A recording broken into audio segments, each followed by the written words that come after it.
గ్రామీణ భారతంలో అక్షర జ్ఞానం మెరుగవుతోంది. జీవితాంతం వేలి ముద్రగా ఎందుకు మిగిలిపోవాలన్న భావన అందరిలో కలుగుతోంది. ముఖ్యంగా మహిళల్లో అక్షరాస్యతా శాతం పెరిగింది. ఈ 10 ఏళ్లలో చదువుకున్న గ్రామీణ మహిళలు పెరిగారు.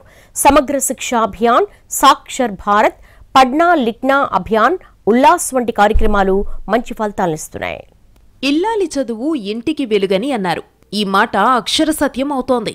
గ్రామీణ భారతదేశంలో చదువుకునే మహిళల సంఖ్య పెరుగుతోంది. జీవితాంతం వేలిముద్రగా ఉండిపోవడం ఇష్టం లేక అక్షరాలను ఆకలింపు చేసుకుంటున్నారు. సంతకాలు నేర్చుకుంటున్నారు. డిజిటల్ లావాదేవీల పట్ల అవగాహన పెంచుకుంటున్నారు. ఈ 10 ఏళ్లలో గణనీయమైన వృద్ధి కనిపిస్తోంది. 2011లో 67.77% ఉన్న దేశ అక్షరాస్యత 2023-24 నాటికి 77.5%కి పెరిగింది. ఇందులో ప్రధానంగా స్త్రీల అక్షరాస్యత 14.5%గా ఉంది. 57.93% ఉన్న మహిళా అక్షరాస్యత 70.4%కి పెరిగింది. పురుషుల లిటరసీ పర్సెంటేజ్ కూడా మెరుగుపడింది. 77.15%గా ఉన్న పురుషుల అక్షరాస్యత 84.7%కి పెరిగింది. ఈ గణాంకాలను లోక్సభలో కేంద్ర విద్యాశాఖ మంత్రి జయంత్ చౌదరి వెల్లడించారు. గ్రామీణ అక్షరాస్యత రేటును మెరుగుపరచడానికి సమగ్ర శిక్షా అభియాన్, సాక్షర్ భారత్, పడ్నా లిఖ్నా అభియాన్, ఉల్లాస్ నవభారత్ సాక్షరత వంటి కార్యక్రమాలను కేంద్రం చేపట్టింది.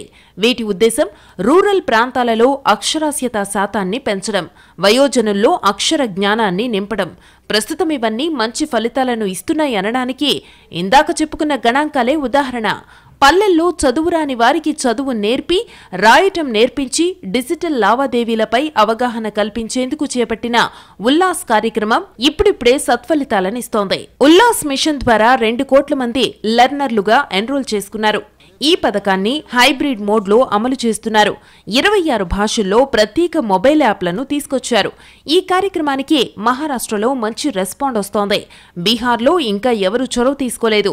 ఏపీలో వచ్చే ఫిబ్రవరి నెలాఖరుకు 8,000 మంది మహిళలకు అక్షరాలు నేర్పించడమే లక్ష్యంగా పెట్టుకున్నారు. యాప్ల వినియోగం, డిజిటల్ లావాదేవీలు ఎలా చేయాలో వారికి అవగాహన కల్పిస్తారు. ఏపీలో మండలానికి 350 మంది చొప్పున ఎంపిక చేశారు. పురుషులు, మహిళలు అన్న తేడా లేకుండా నిరక్షరాస్యులైన ప్రతి ఒక్కరిని ఉల్లాస్ పరిధిలోకి తీసుకురావడం కార్యక్రమం లక్ష్యమైన తొలుత మహిళలకు ప్రాధాన్యమిస్తున్నారు. ముఖ్యంగా స్వయం సహాయక సంఘాల్లో మహిళలను అక్షరాస్యులుగా చెయ్యాలని టార్గెట్గా పెట్టుకున్నారు.